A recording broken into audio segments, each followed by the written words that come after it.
Good afternoon, or good evening, actually, 6:30 in London. I am very pleased, I'm Mohamed, to welcome you to this Global Mind debate. And I'm very honored, and it's my privilege to have three distinguished experts joining us from different parts of the world. I have with me Professor Farida from London, from Queen Mary University in London. I also have Professor Ezzine Nadidi. He's from Cameroon. He's a professor at the University of Charisma, but he's joining us from Burundi because he's been locked during this lockdown. He hasn't managed to cross the border back to Cameroon. I also have Professor Abdelfattah Ezzine joining me from Morocco, from Mohamed Al-Khamis University in Morocco. Now, the topic for today, we're going to discuss the challenges facing the African continent in dealing with COVID-19. We have been doing these roundtables for the last 2 months in preparation for our 18th international conference, which will be held in London through video conferencing on the 12th of July. These roundtables, normally we do them regionally, but because of the COVID-19 pandemic and the lockdown, we have done them and we started doing them virtually. Now, COVID-19 or the coronavirus affected the entire globe, and we are all in a shutdown for the last 3 months, 4 months, sometimes for some countries like China, 5 months. Africa in particular is quite unique. I know the whole world is being affected, but Africa in particular is quite unique because the lockdown and the preparation and the readiness of the continent is not up to deal with such a big crisis. So we all know the health sector or the health system in Africa generally, although Africa is not the same. And I have always argued Africa, North Africa, East Africa, West Africa, and South Africa we're not talking about the same infrastructure, but generally speaking, Africa as a continent is facing serious, if you like, financial and health issues. And this is something we need to all bear in mind. Now, having said that, the rest of the world is also facing the same consequences of this coronavirus or the COVID-19. But what we are trying to do today, we're going to discuss with these three distinguished experts about some specific challenges facing Africa. We know Africa is a very poor continent. Countries in Africa are all categorized by the World Bank, by the United Nations as least developing countries or developing countries. Their GDP of African continent generally is very low. So we know that.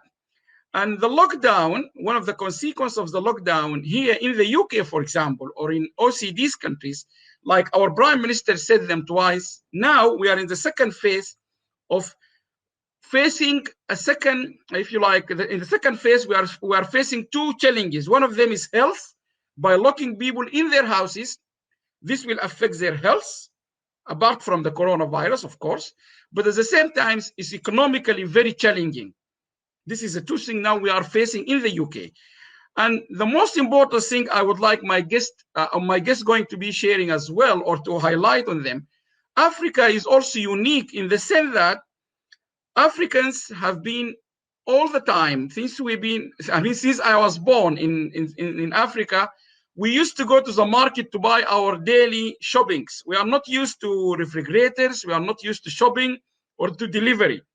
I get my delivery in London. That's not what we have done or what we know or how we used to get our fruits and vegetables. We walk to the market every day. The second also phenomenon or issue we need to consider in Africa, most people are depending on their daily going to the work, whether in the market, to the farm. They cannot be locked down.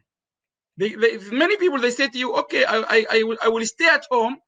I will accept your advice of social distancing, but I need to go and work because I'm not depending. I can't work from home. I don't have internet. They are not used to this work from home phenomena which you are enjoying now. I am doing this from my home, and other people are doing it from from their homes. Infrastructure in terms of ICT is very poor in Africa. More importantly, even the basic electricity. I have news and I have read lots of reports from African countries. Give you example of Sudan. People in their houses, they don't have electricity.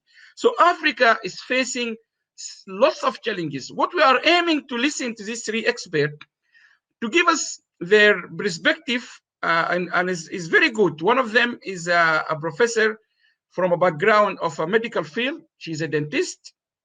And we have another professor who is a sociologist. And we have the third speaker who is coming from an entrepreneurial background. So we got a professor of entrepreneurship, Elaine. We have a professor of sociology, Abdelfattah, and we have a prominent professor from Queen Mary in the dental school. Now, I would like to start by Professor Abdelfattah Ezzine from Morocco. Professor Abdelfattah Ezzine, as I have just introduced him, he's a professor of sociology at Mohamed the fifth or the number 5 university, Mohamed Al-Khamis University in Morocco.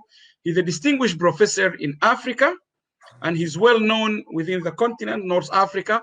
But Professor Abdelfattah also, he is the president of the, and I will let him explain what is that. He is leading, he's a president of a mediation forum which involves academia, public sectors, citizen, students, having a dialogue about solving problems. So he will also give us a good perspective of the community. So Professor Abdelfattah, for the sake of the time, I'm very pleased and I'm grateful for your time, and the floor is yours. And you can go ahead, Professor. If you need me at any point to help with any translation, I will do. Okay, thank you. I try to speak English. I'm very, very happy to be with you. Mediation Forum is one space that will link between civil society, private sector, public sector, and our young researcher. And we want to work not only to have former students, but also to link the research between all aspects of the life, because we are fighting about one thing, that we must learn much humanities, because humanities is the basic thing for science and other things. And we can have only, and I talk about this when we talk about Africa, because that we have in Africa two levels that you have in the under the humanities, and after is the scientific. And it's a big problem because we must connect these two fields. And in our Space Forum, we work how to be professional researcher, and also how to, as I see, work with the society, all fields. And it's the big problem is to work with policymakers, because the big problem in Africa, that's like also in Morocco, that we have the conflicts between young people and the policymakers. Then it's our challenge, and this pandemic give us, as we say, occasion to go to the pre-corona period with the much challenges, and we hope to bring our out and also linking young people with their field and breaking the spiral of inequalities. Okay. Now, Professor, what is the situation now? Let's start by Morocco and North Africa. What is happening now? For us, we think that Africa have mass problem, and in Morocco as a mediation forum, we talk that Africa, the first things is the crisis in identity, because the sub-Saharan state think that the north of Africa is not part from Africa. And as Mandela say, Africa is a rainbow. That's like plural in his beliefs, in his culture, in his roots. And not only Africa, as the ancient tell, it's only black. That's the first things. The second, Africa, that we have great conflicts between Anglophone space or area and Francophone area. Not only north and south. And also that Africa is victim of the, as we say, the last ideology of, as we say in Arabic, مرحلة الحرب الباردة. Cold War. As the you last say, stage in the Cold War. Yes, Cold War. Okay. Is not Africa not have one position. For example, that South Africa and also Algeria have most problem to link between all spaces of Africa. This is the first. The second, as you say, Africa is not poor, but is mismanaged by its states. It's a big problem that we have now for migration, and I am also a coordinator of African Network of Migration and Development, that where we have good resources, we have big problem. And this problem, that's like play as pull-push. They pull the student and young people to go to not proactive migration, but reactive migration. You know, and in Africa, that also many conflicts in Africa, they are between African, but all time you find something coming from outside of Africa. That's like from colonialist history, and also the frontiers. It's a big problem between many states in Africa. Then, and it's the case, sorry to interrupt you, Professor. Is that the case now? Africa is facing one common, if you like, threat. It's a war against this COVID-19.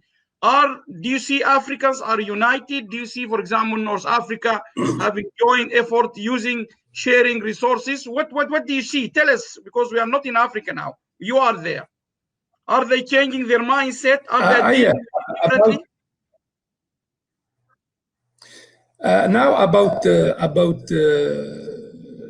COVID, for example, that we have in Africa, the problem between that's like alternative medicine, that's like that you say now in Malagasy state, and if we compare also this with also the problem of vaccine. Now in Africa, on WhatsApp, on Facebook, on Twitter, if you read this social media, all person don't believe to medicine because they think the medicine is Occidental science. Then it's very big problem. But with COVID, we have new proposal coming from Africa. As I see that you have the COVID organics. The second about mask. For example, now it's something coming from our culture. Then not we talk only about surgical mask, but about syringical mask. That's like a syringe, it's the marabout in Wolof. And also when we're talking about mask, surgical medical mask, we talk also in Arabic area about litam. And litam is not the hijab, it's other things. Then we have discussion between African culture with their plural roots and religious. And we think it will be good thing for Africa if they continue the discussion without violence or exclusion.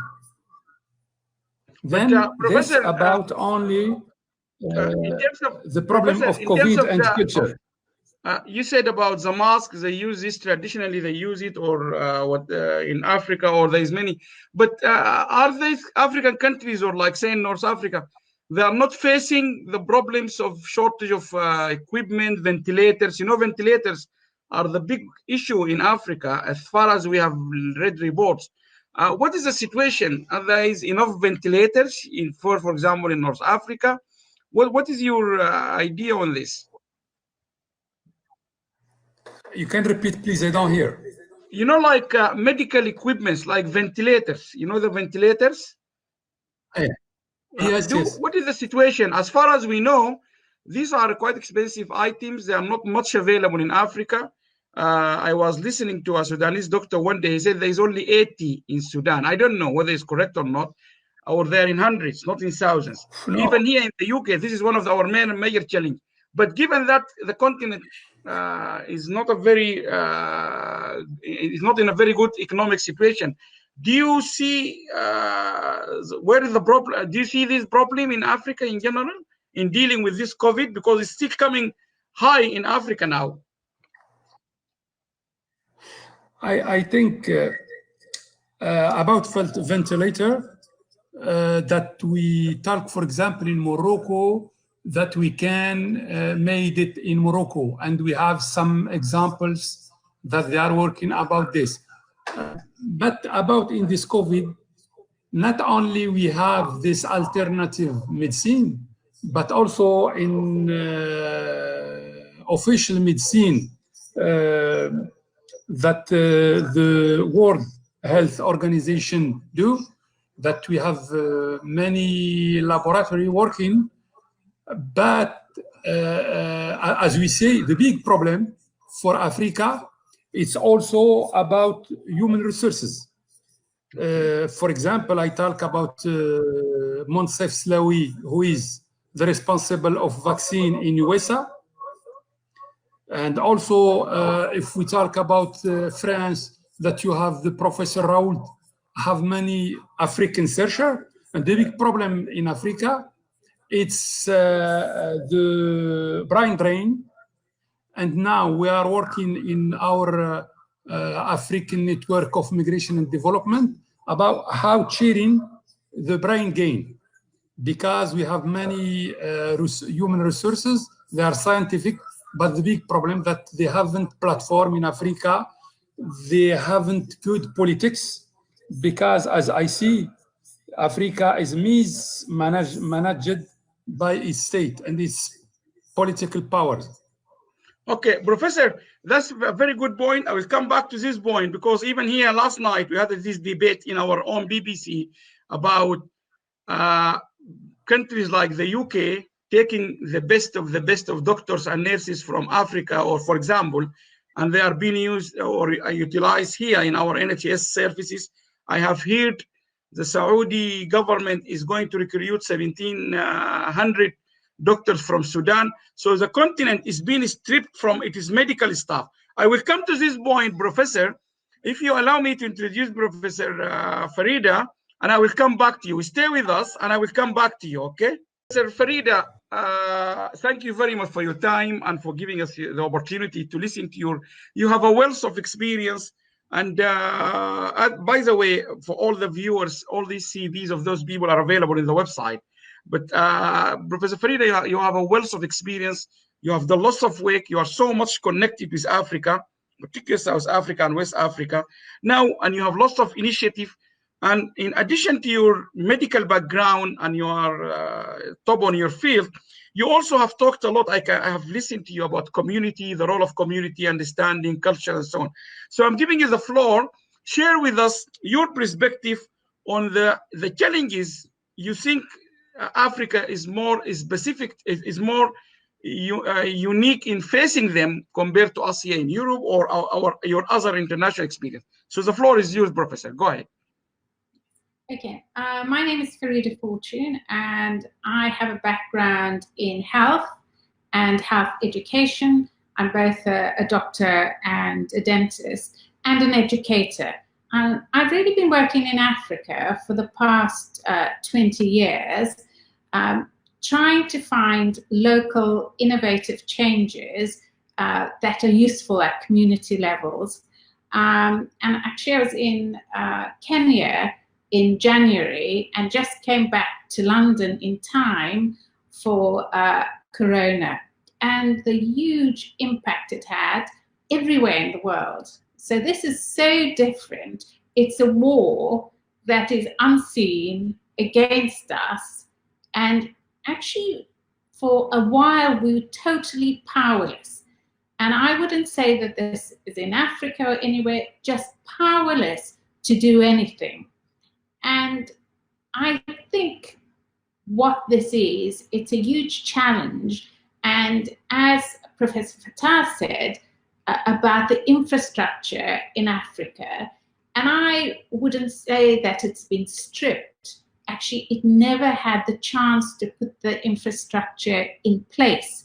So we now have, and besides the young and the old and the different cultures, you have the elite and the not elite. And the elite have always gone to Europe or America for health treatment. They're now locked in their own countries. And I think that that's going to make a huge difference.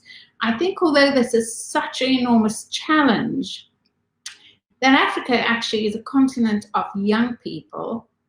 They are much more highly literate than anyone ever gives them any value to. And, you know, there are huge amounts of people in both humanities and STEM subjects, and a lot of the computer technology is now coming out of Africa.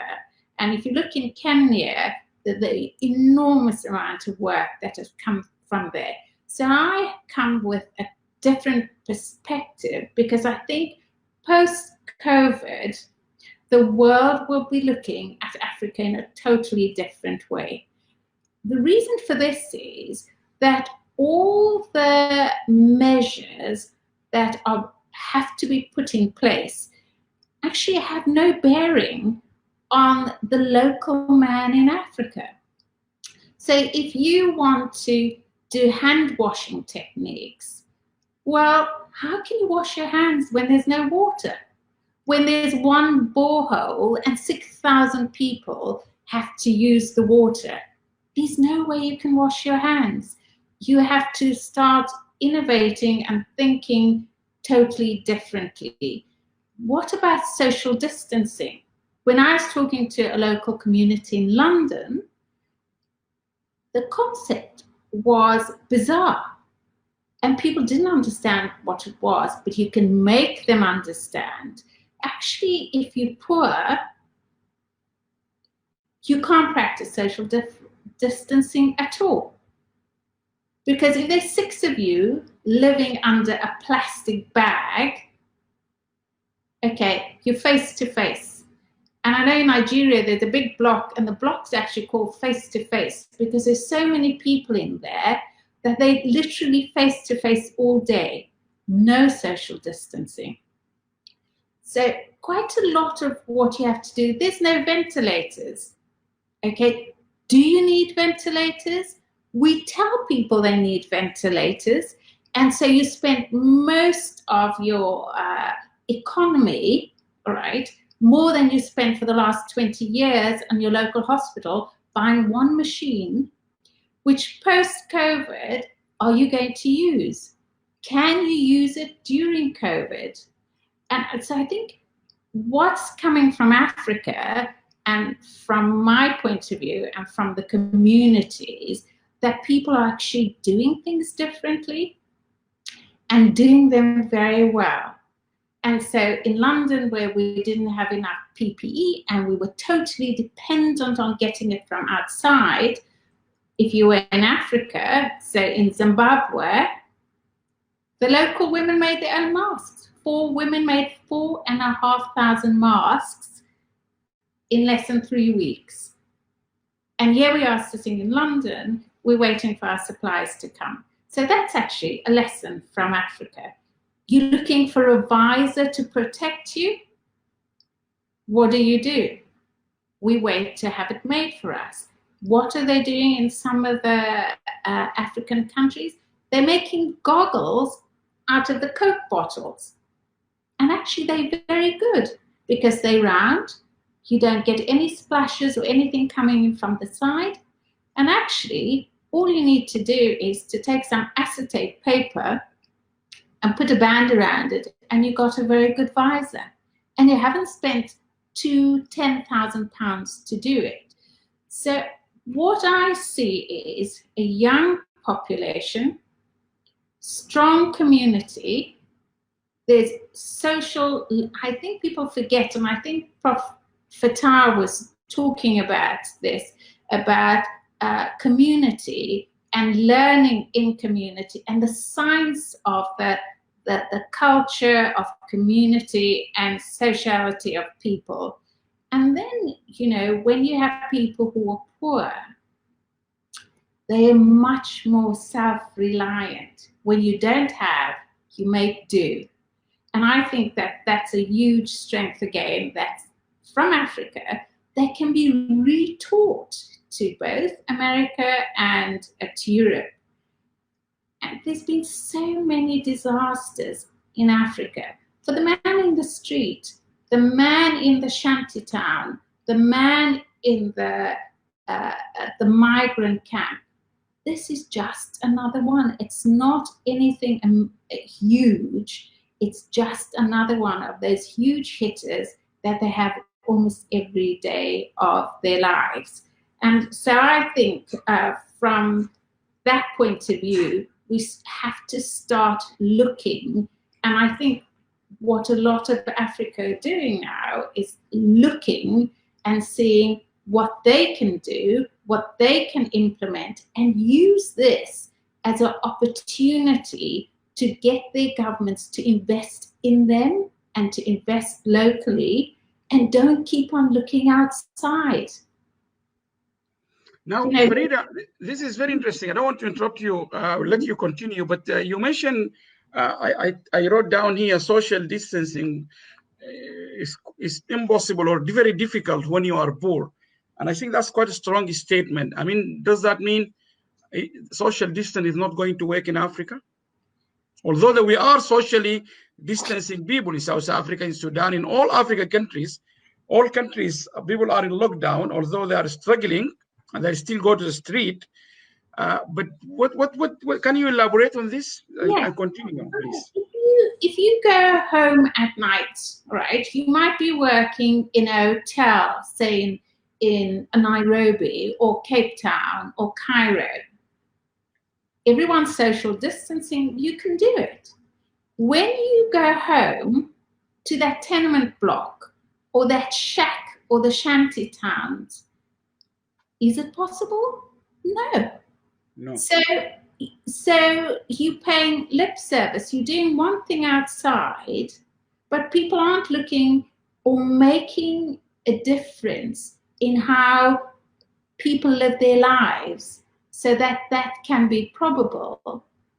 And it just doesn't happen. We like to think it happens. We draw lines everywhere, but it can't happen. And that chap, you can't lock that family down either.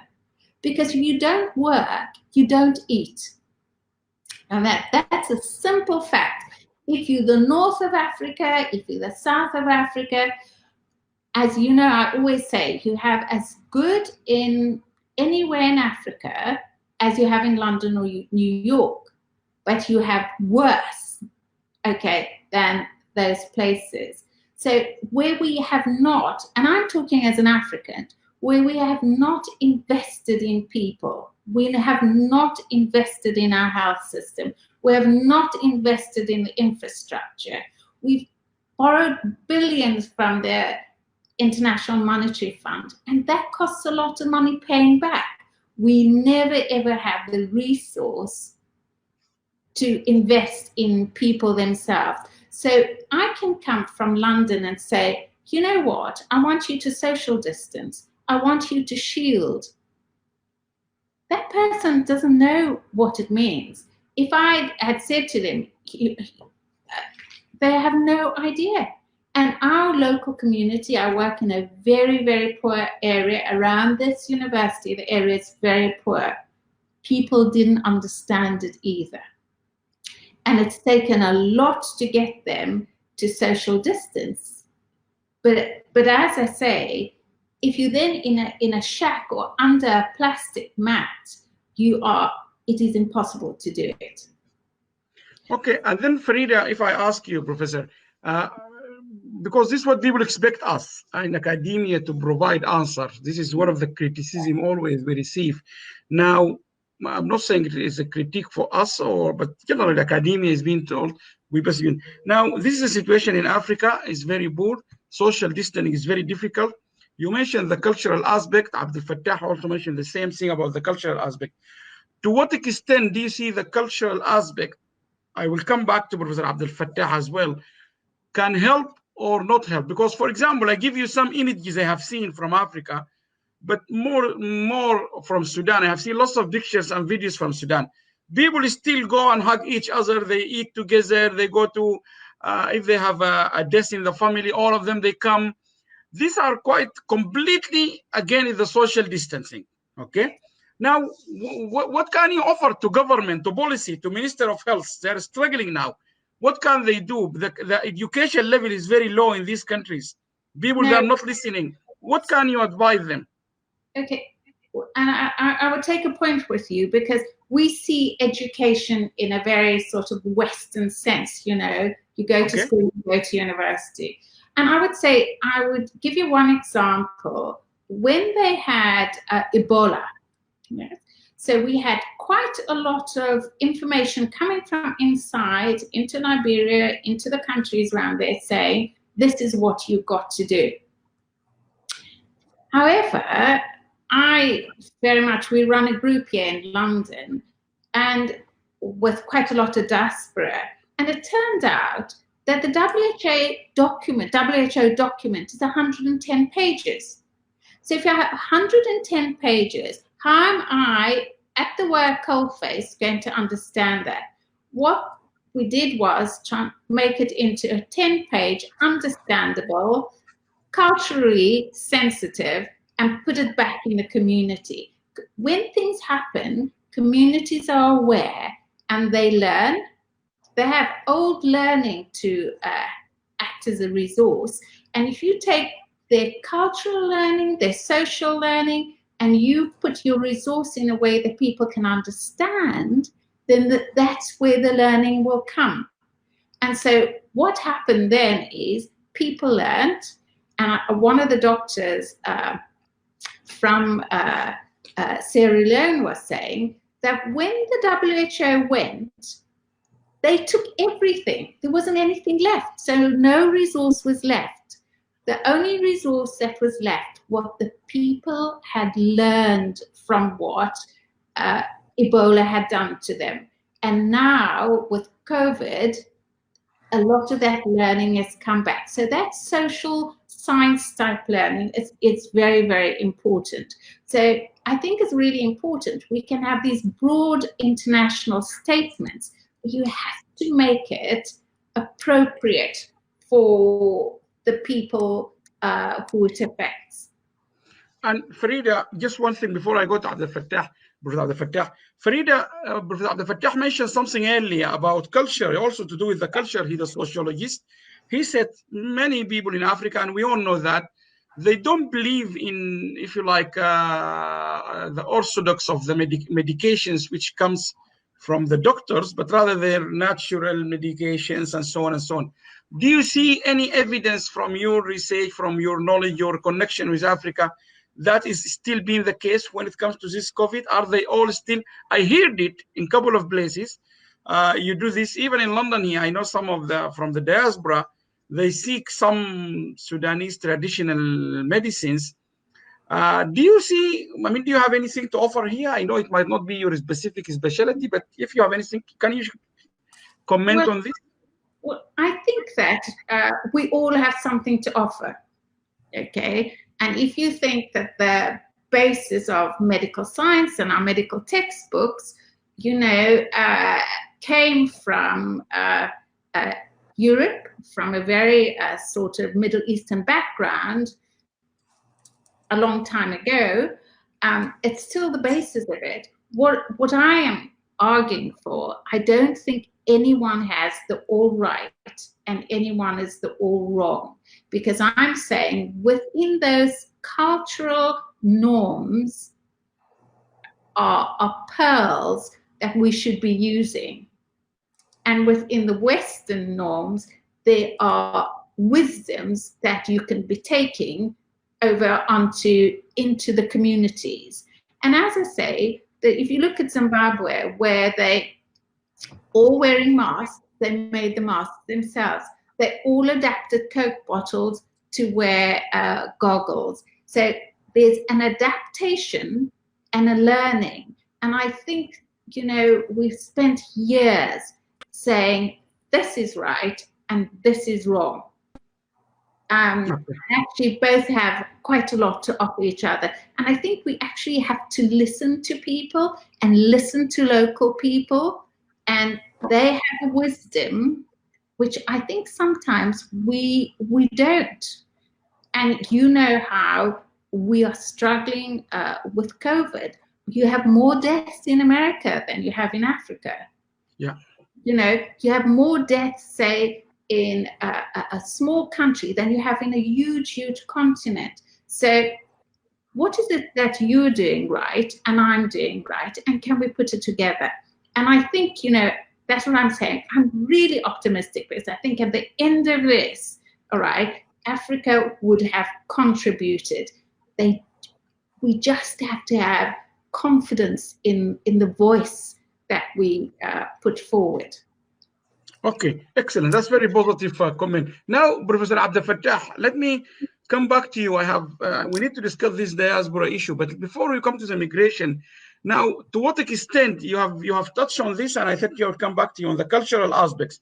To what extent do you see the way we culturally run our life by hugging each other, gathering, coming together, socializing? To what extent it is helping or against the social distancing approach all countries are asking us to do? Do you see us in danger because of our culture or the way we run our life, or do you think that's not really quite significant? I think the problem, it's as Mr. Farida talked, it's not only to have right or to be wrong, because the problem is the accessibility of medicine. And some person, they choose traditional medicine because they are poor. First, they don't have high education. And also when you say that the rich people, when they want to go to hospital, they don't go to national hospital. They go outside. In France, in Europe, for example, or in America or other countries. Then big problem, it's not between medicine, science or traditional, it's problem of the cultural practice and also of level, economic level. If you are poor or not, if you have education or not. And also when I talk about the COVID's organics, I talk also about two approach, the medical sciences and also the alternative or the alternative medicine. It's two things that we can have possibility to discuss. But about culture, let me tell you, for example, as I talk, as we say in Morocco, that when we began the confinement, that we have conflicts between persons who are believing in medicine and in government measurements, and also the other side that we have the populist or religious approach.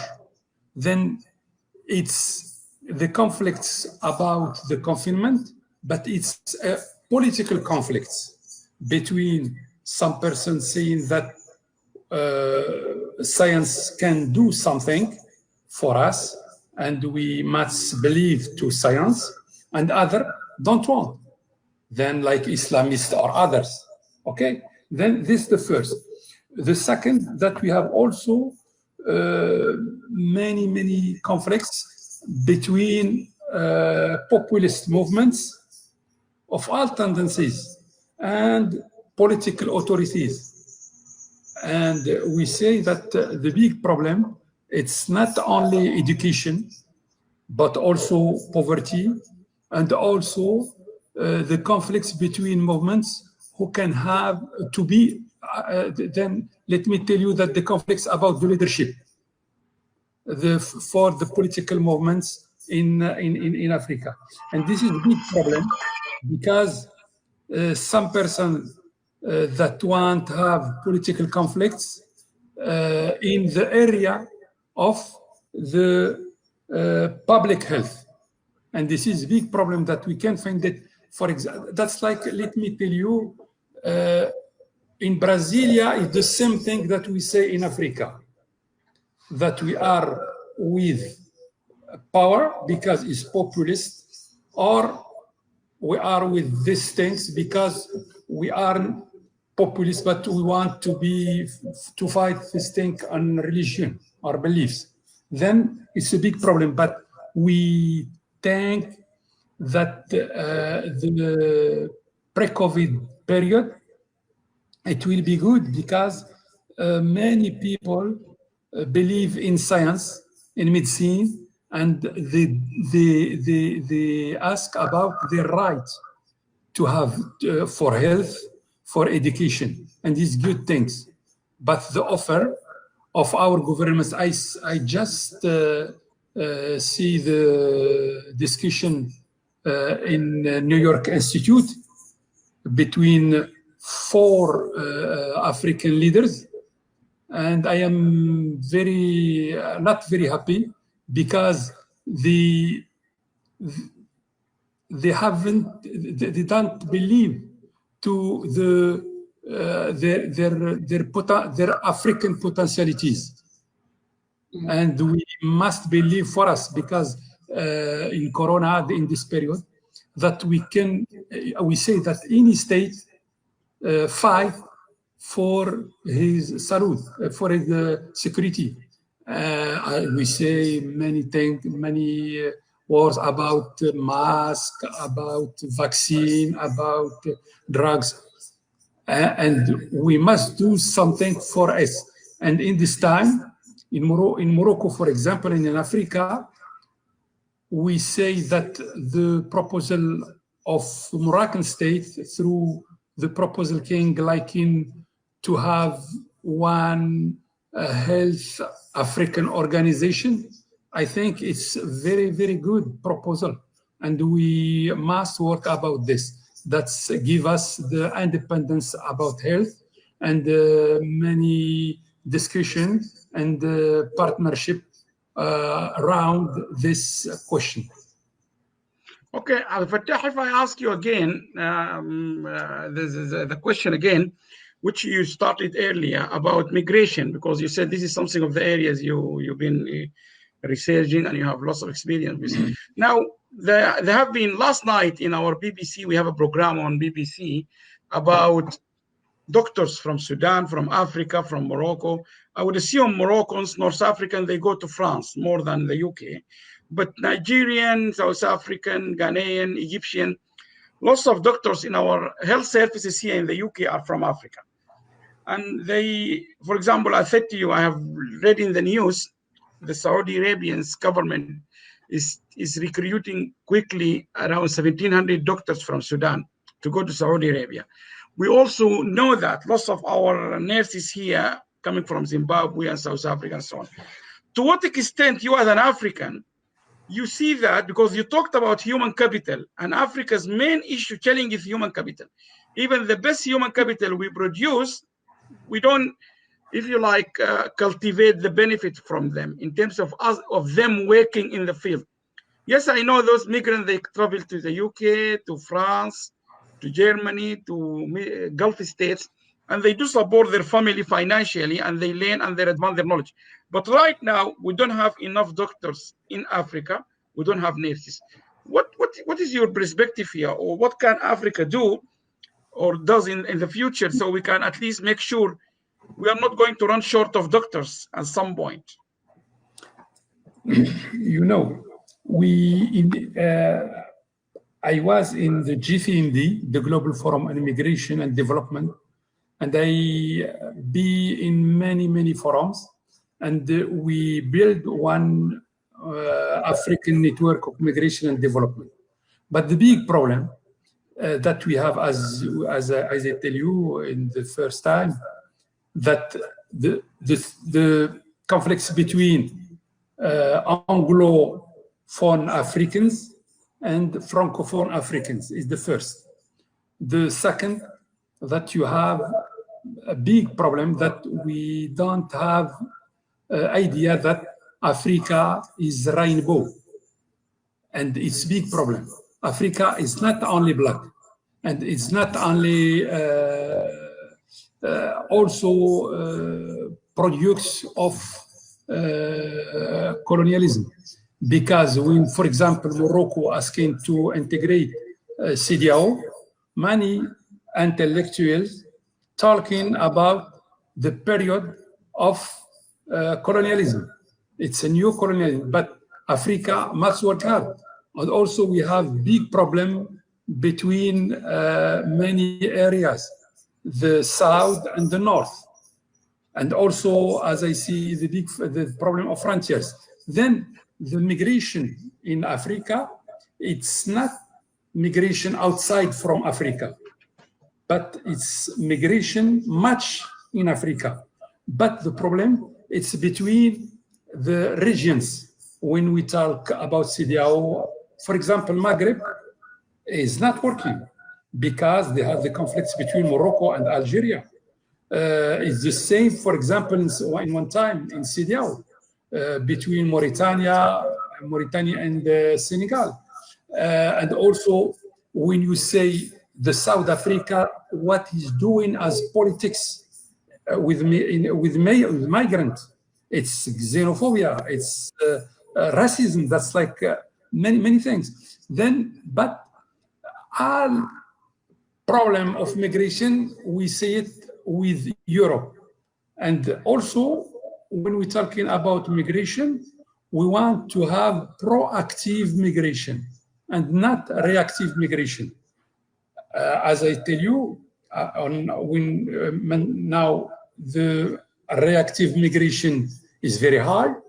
Then you say, for example, in France, many human resources from Africa going to work in Europe, in France, in Belgium, in other countries, and also in America, in America Latina. And the problem of migration, it's that the young people don't believe into their countries because they haven't democracy and social integration, and also they haven't possibility to do their life here, not only about economics, but also about rights as citizenship. And you see, for example, many problems in the between Sudan, Ethiopia, Kenya, and we visit many places that people want to be in their country, but they haven't idea about their future. It's Okay. big problem. Then Okay. So let me hear, Farida, I have a question here about the transmission of the virus, but I will hold on this so I can let you finish what Prof. Abdelfattah started about this human capital. You are from the other side. You are in a leading university, one of the top university or center in the world. And you know, when it comes to human capital, you know, what does that mean? You know that you are in the best environment of human capital. So what can you give us, Africa? What is the situation in Africa? What is your advice? What is your policy directions? We know this. We know people, they migrate, they come here. All our NHS here is full of Africans and so on. What can you advise governments? What shall we do? Okay, so I totally agree with Professor Fattah, is that young people in Africa leave, right? And they leave because they don't feel that they have a place where they are, all right? They haven't been given a voice. They can't see an economic path in front of them, and they can't see themselves as being part of the system, right?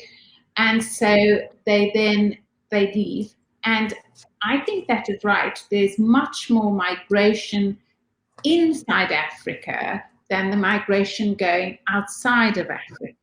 And I think that we, as Africans, will need to face that challenge, you know.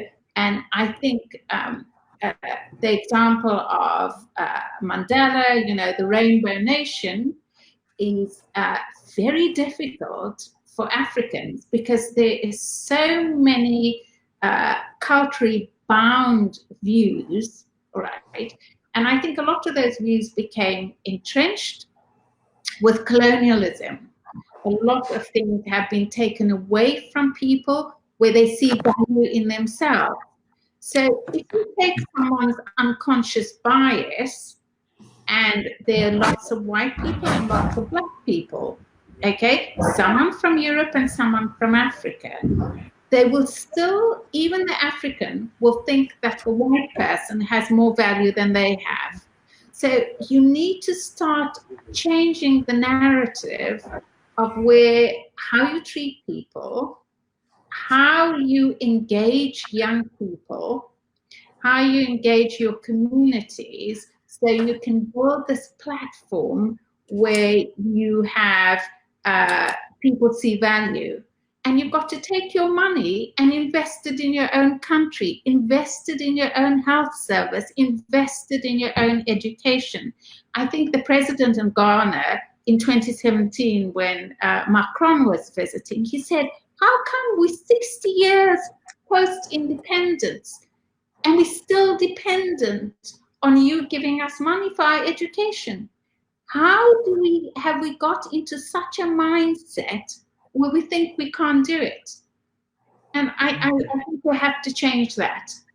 Excellent. Very difficult, but we all have to think everyone in our society has value. It doesn't matter if you're blue, green, black, male, female, speak another language or not. Everyone in your country has value. And until you do that and you invest in your own country and your young people and your education and your health, it's not going to change. But you know what? I think it will.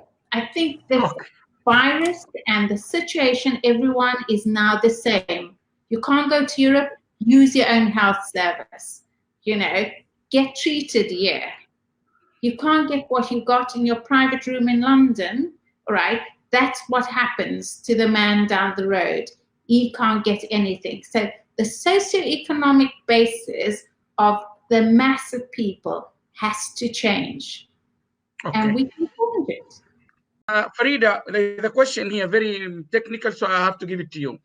How is this virus is transmitting? Because the question is a long question. I can show it to you, but I read it here much because you can't read it in full in the screen. It says, do we know now, or do you know as a medics or as a scientist, Do you know how this virus is transmitting? Well, it's person-to-person contact. In what sense? You mean shaking hands or just by face? Yes. So when and the thing about this virus is that you might be infected and you might show no symptoms at all, and that's where the danger is. It's the person walking down the street who feels well, who looks well, and is spreading it. So every time you talk, you have a spray of minute droplets. They're all full of virus. If you cough, it goes even further. If you're sitting at a bench, it covers the surface. Some of the surfaces, it can stay for 4 or 5 days.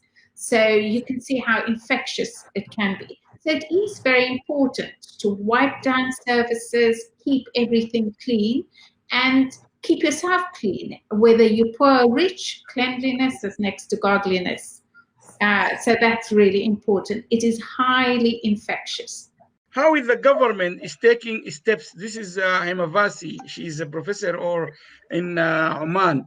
In terms of medical preparedness, is it sufficient to overcome the current pandemic situation to some extent? I mean, generally, we spoken earlier, most African countries are not ready.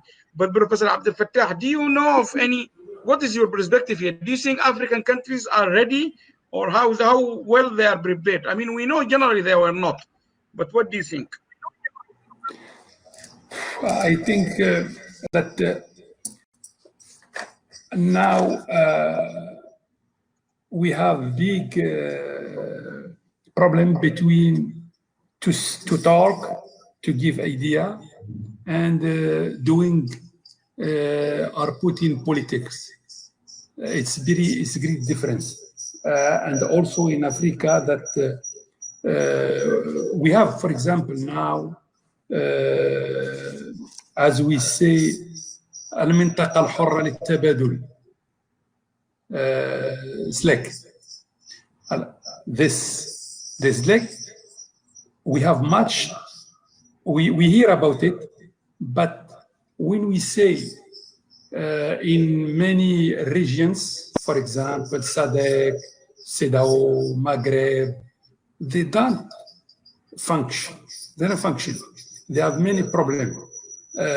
For example, about the migrant right, that they don't give you that you have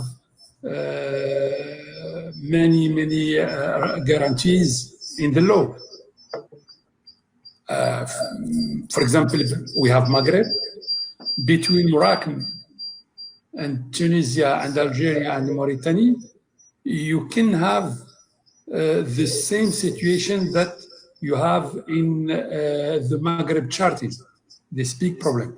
The second, when we do in Morocco the first and the second regularization of migrants, we see that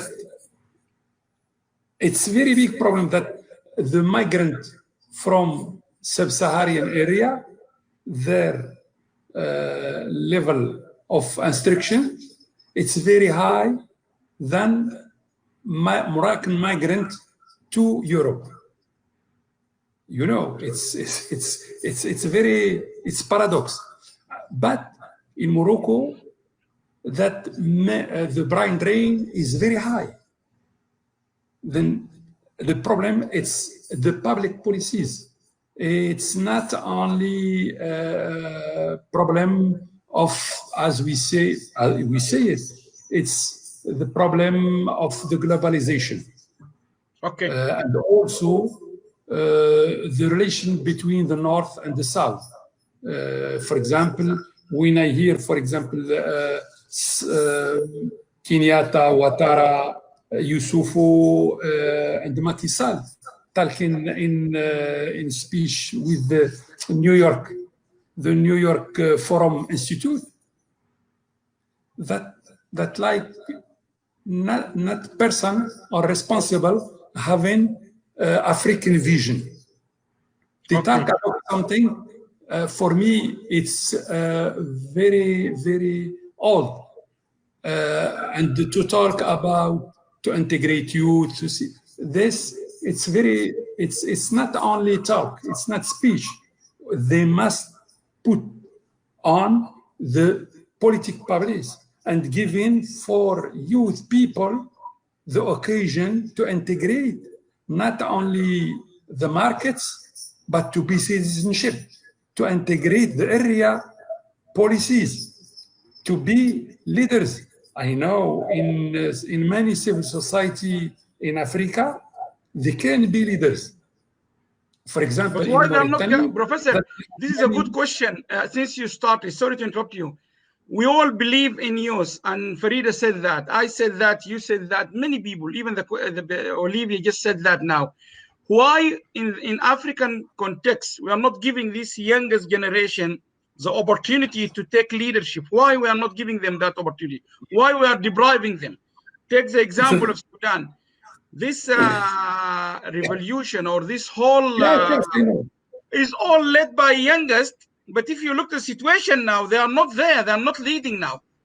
And this is happening in Egypt. Who went to the street in Egypt, in Tunisia, in all countries? The youngest are the one who drive all these revolutions. And we don't end up having them leading these countries. What exactly, you are a sociologist and you are so much doing with the community. What is the problem? For me, the first things, I don't believe to Arabic Spring. It's not movement coming from African societies or Arabic African societies. It's something that's like the soft rebellion.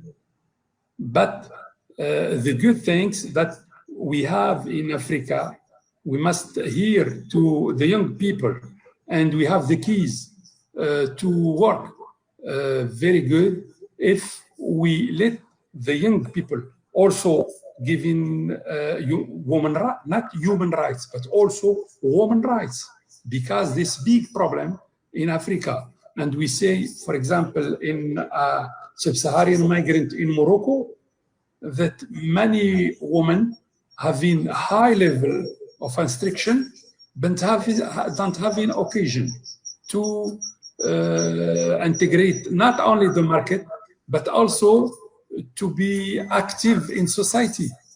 But Professor, sorry to intervene again. Have you done any study, or are you aware of any study as to why we, the Africans, we are not giving? We all agree, yes, we have to give them, we have to, but we are not giving. In Europe, we believe and we give youngest the chance to lead. But in Africa, we believe, but we are not giving them. Are you aware of any 1, 2, 3 reasons? Is it that culturally we don't like to give them the opportunity to lead? We don't believe in them, or what is it? As I tell you, the big things that political African, they are living in the area of the Cold War. So we are out of that. Problem that they have, is the ancient conflicts between states that they can't. For example, when we say France and Germany, they have been much wars, but now they are working for the future.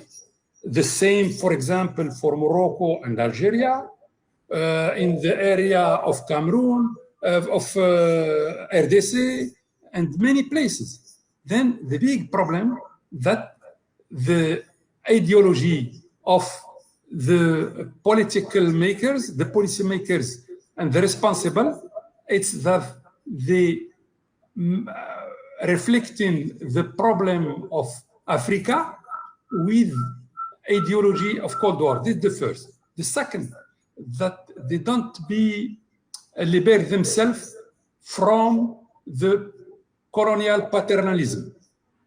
All time, I hear, for example, many persons talking about you can raise our dates.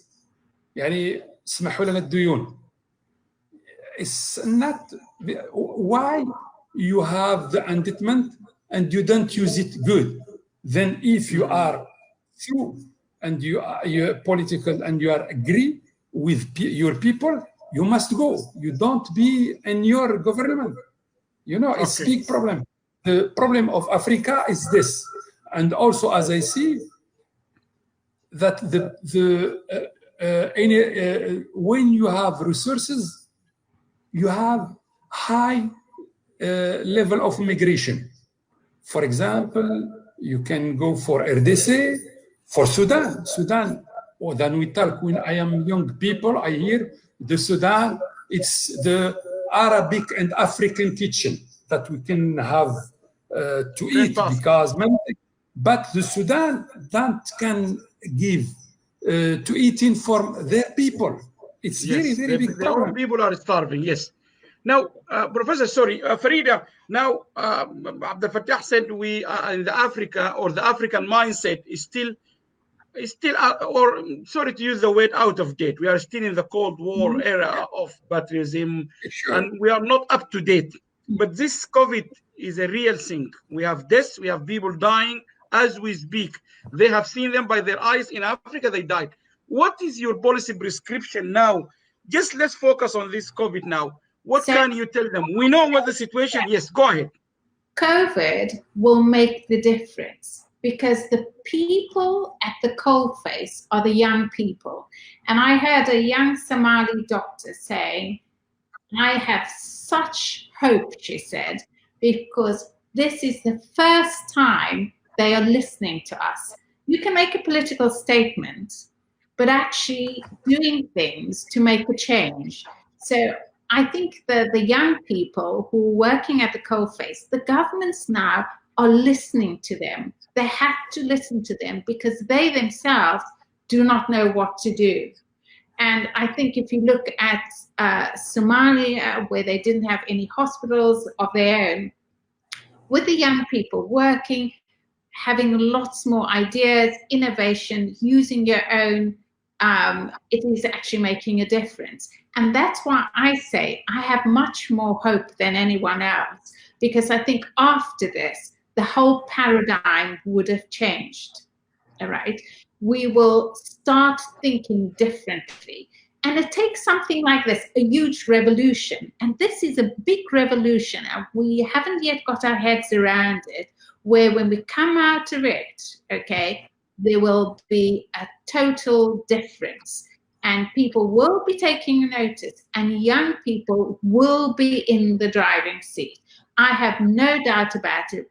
So post-COVID, we will be surprised how long it took us to get out of that post-colonial mindset, which we still have, very paternalistic, very European, very whatever you think, all right?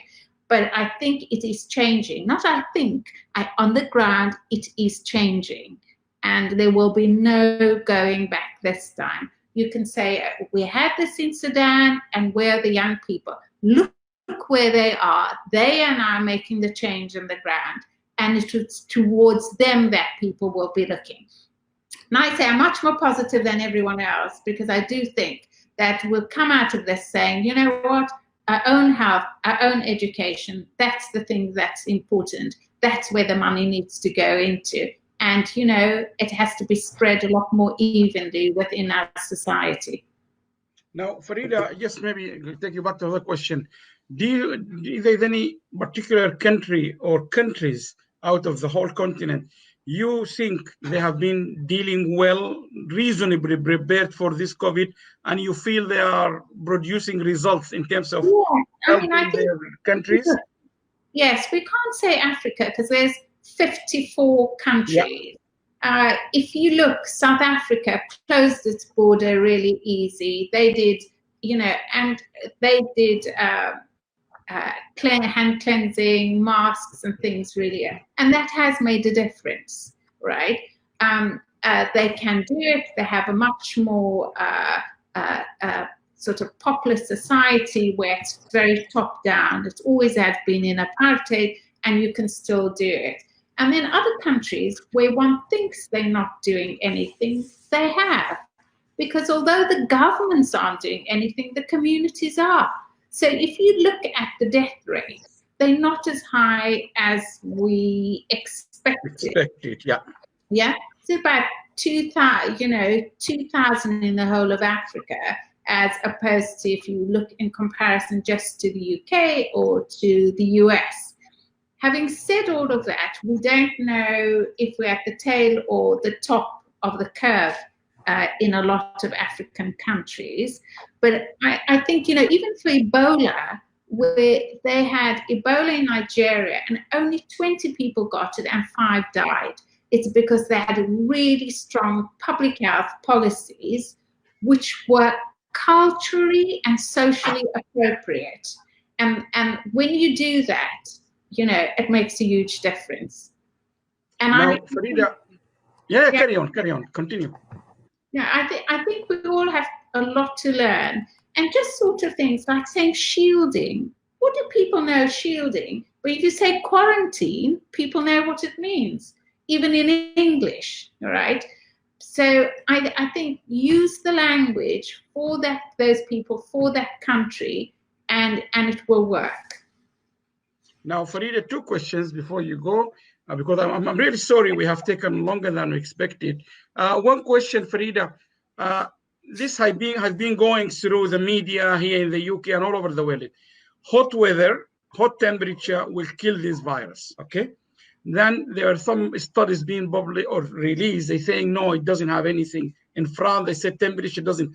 I don't want to put you on the spotlight, but as a scientist, have you hit any concrete research or findings saying, because Africa generally or predominantly very hot, and we're going to the summer, very, very hot. Does heat or the temperature, high temperature, really kill this virus? As far as you know, I'm not putting you on a spotlight. No, you're not putting me on anything at all, because actually we don't know.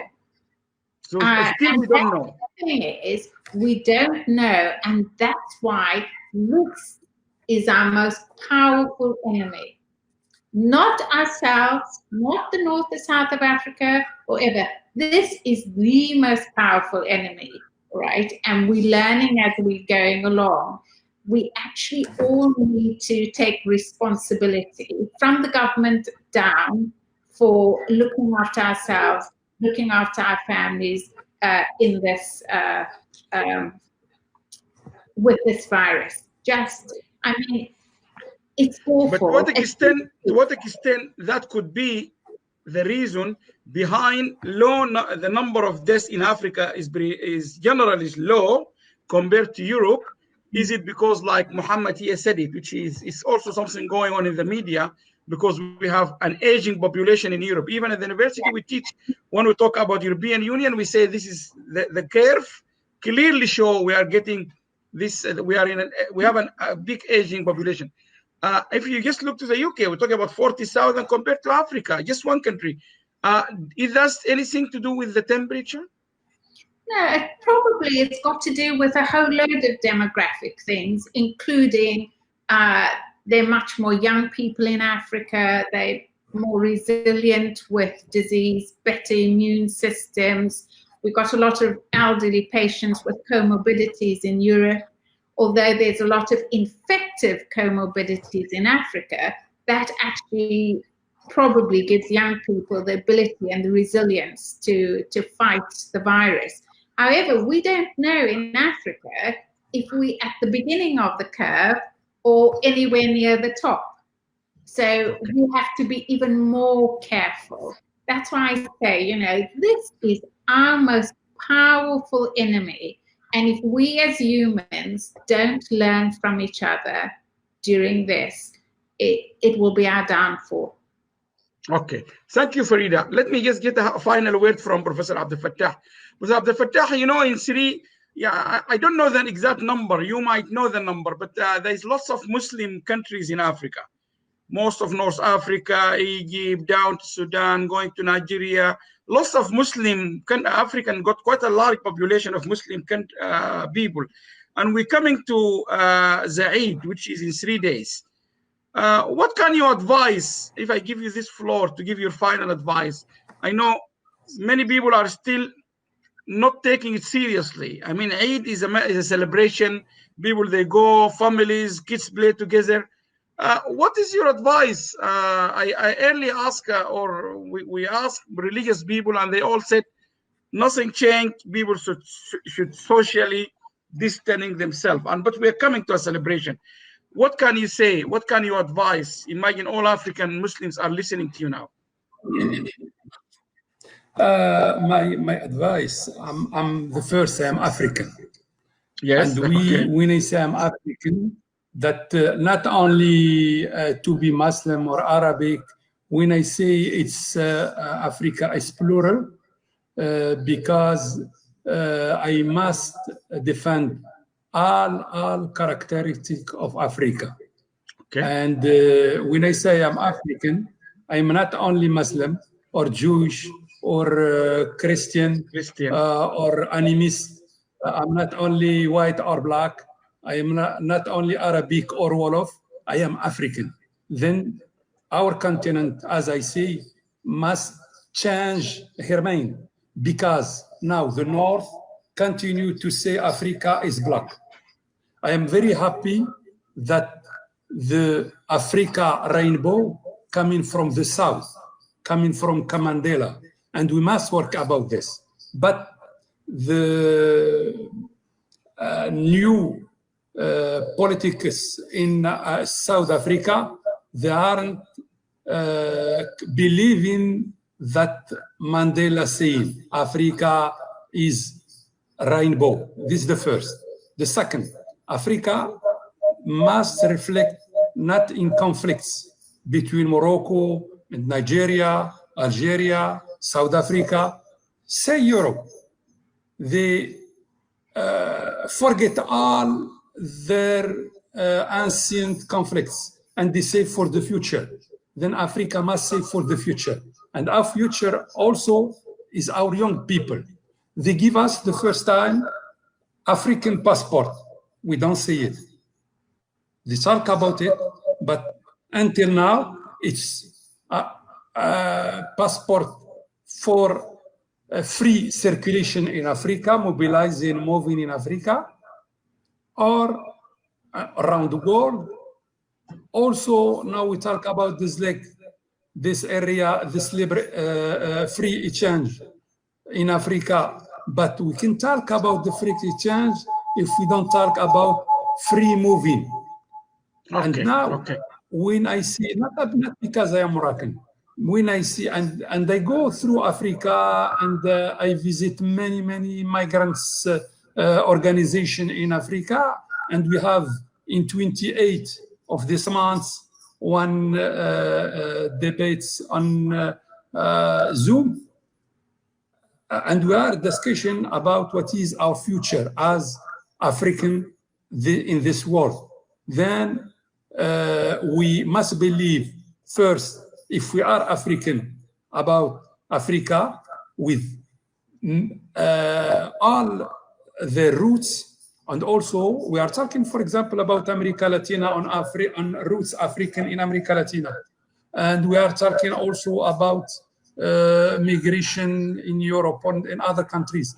But the big problem, our policies, our states don't believe in for Africans, for people African, and are not doing the good things.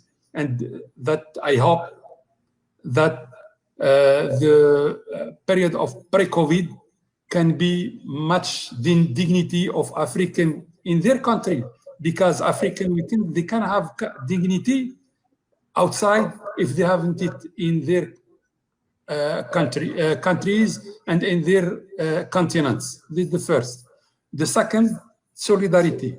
Solidarity that we can do it if we continue to have the ancient conflict. Because I say too for the our governments that we must let for our young people not much problem, much conciliation, much solidarity, and also we must talk about transparency. The big problem of Africa is that we haven't much transparency. We talk, but we don't apply this on economy or politics or other things. Then we have much resources. We have the migrants, the African diaspora in many countries. We have resources. We have also youth. Then we have many cases for our future.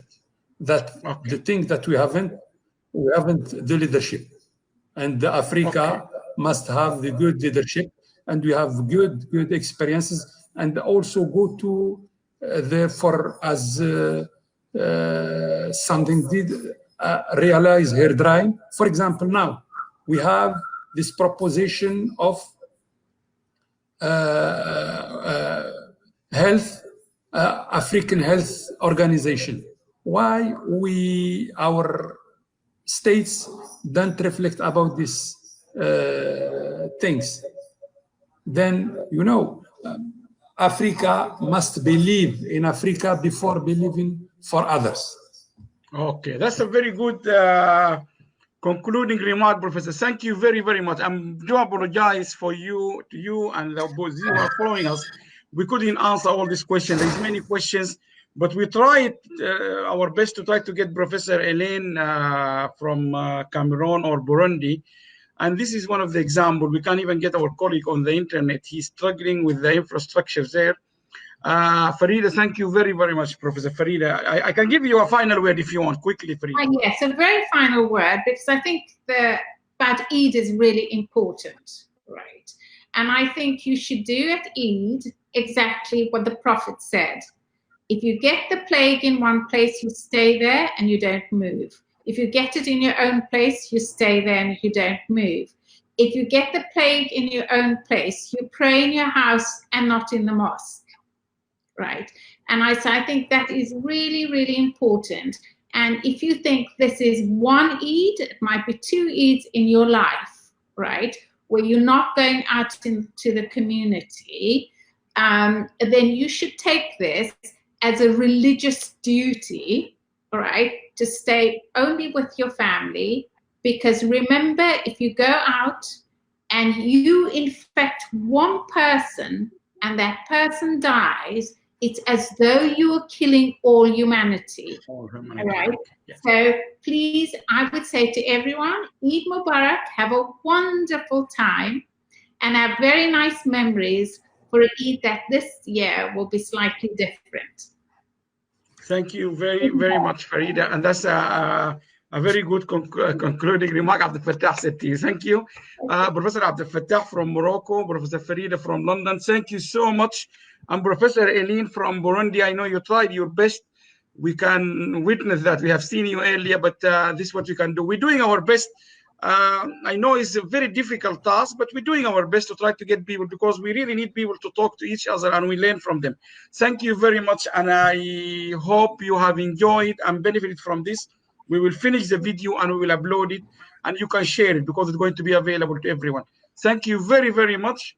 And just one thing, as I said before, also Dina from Norway tried her almost best. She tried almost 20-30 times to join us and to do the translation, but again she couldn't get it. So the problem when it comes to the technical or the ICT, you can have Norway and Burundi now developed and developing, but they both couldn't get it through. So we just have to live with it. Thank you very much. And that's it. We will continue. Tomorrow we have another debate, very important, about the work, the future of work after COVID or post-COVID-19. We have 3 distinguished speakers from the UK, New Zealand, and Holland. And I hope to see you tomorrow. I think it's 7:30, but we'll check the results. Thank you very much, and bye-bye.